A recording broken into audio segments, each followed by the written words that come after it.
On a cold Tuesday morning, Daniel arrived at the office he had spent 5 years building.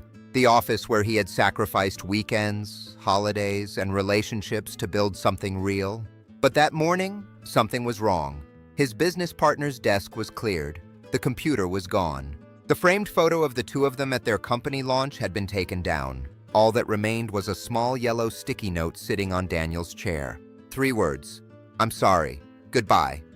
In that moment, Daniel's entire world collapsed. This is the story of Daniel and Marcus, 2 men who built a dream together, and 1 man who quietly destroyed it. Daniel and Marcus met in college. They were assigned as roommates in their freshman year. 2 young men from different backgrounds, thrown together by chance, bound together by ambition. Daniel was methodical, quiet, the kind of person who read every page of a contract twice before signing. He planned everything: his finances, his career, his future. He had a gift for numbers and patience. Marcus was the opposite: loud, charming, and electric. He could walk into a room and leave with 5 new contacts. He had an instinct for opportunity, a gift for persuasion, and an energy that made people believe. Together, they were balanced. Together, they made sense. For years after graduation, they worked separate jobs. They would meet on weekends and sketch out business ideas on napkins, filling them with projections. Until one night, 5 years after graduation, Marcus called Daniel with an idea he couldn't ignore. A logistics consulting firm, helping small and mid-sized businesses manage their supply chains. Marcus had the contacts. Daniel had $40,000 in savings, money he had carefully set aside. Daniel said yes, without hesitation. They became 50-50 partners, equal ownership, equal risk, equal trust. What Daniel did not know was that for Marcus, not everything was truly equal. The first 2 years were brutal. Daniel managed the finances and operations. He was the engine, invisible, consistent, dependable. Marcus was the face. He pitched, networked, and charmed. He brought in the clients Daniel maintained. The partnership worked because they each gave what the other could not. By year 3, they landed a major deal. A retail chain that needed complete restructuring. The deal was worth nearly $200,000. That night, Marcus raised his glass. "To us," he said, "to never giving up, and to everything that's coming." Daniel smiled and raised his glass. He believed every word. And on the surface, things were good. Revenue climbed past $1 million. They hired 8 full-time employees. They moved into a proper office. They were living the dream they had once sketched on napkins.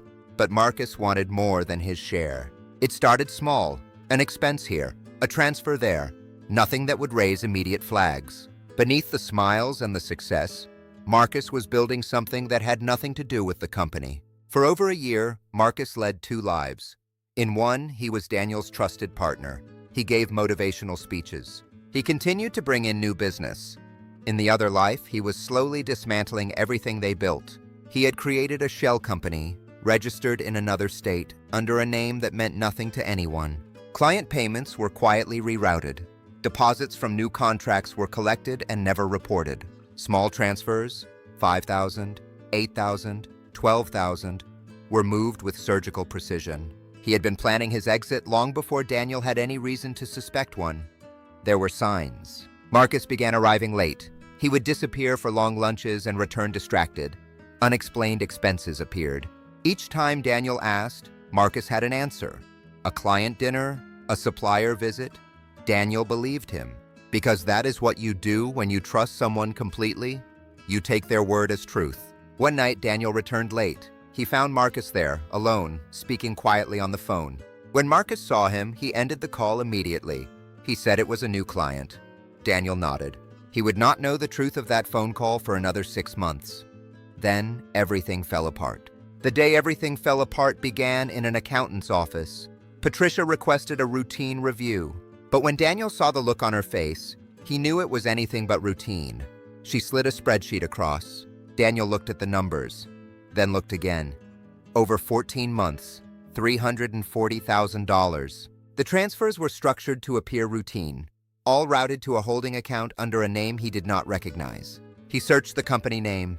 The address was Marcus's mother's house. Daniel called Marcus immediately. The phone rang out. He called again. Voicemail. He drove to Marcus's apartment. The car was gone. By the following morning, a police report had been filed.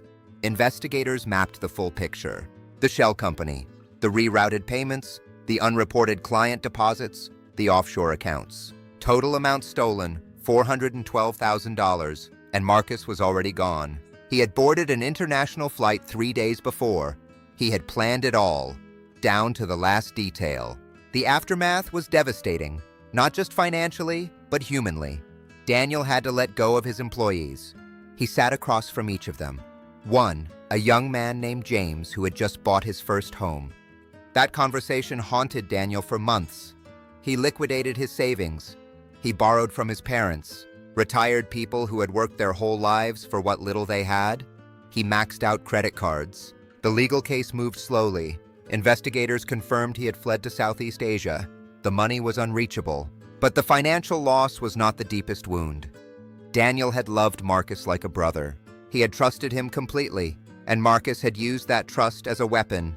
Every moment felt like a performance. Daniel spent months unable to sleep, replaying every conversation, searching for where he should have seen it coming. He blamed himself for being blind, but he had not been stupid. He had been human. People exploit exactly that. 2 years have passed. Daniel's company still exists. Smaller now, 3 people, including himself. Revenue is a fraction of what it once was. The legal case remains open. The money may never be recovered. But Daniel is still there, still building, still working. He went through therapy and repaired family bonds. He implemented financial oversight systems that no single person, including himself, can bypass alone. He has not forgiven Marcus, but he has made peace. Carrying hatred for someone who feels no guilt is a weight. Marcus has not been found. Somewhere in the world, he is living with what he did. Justice may never come.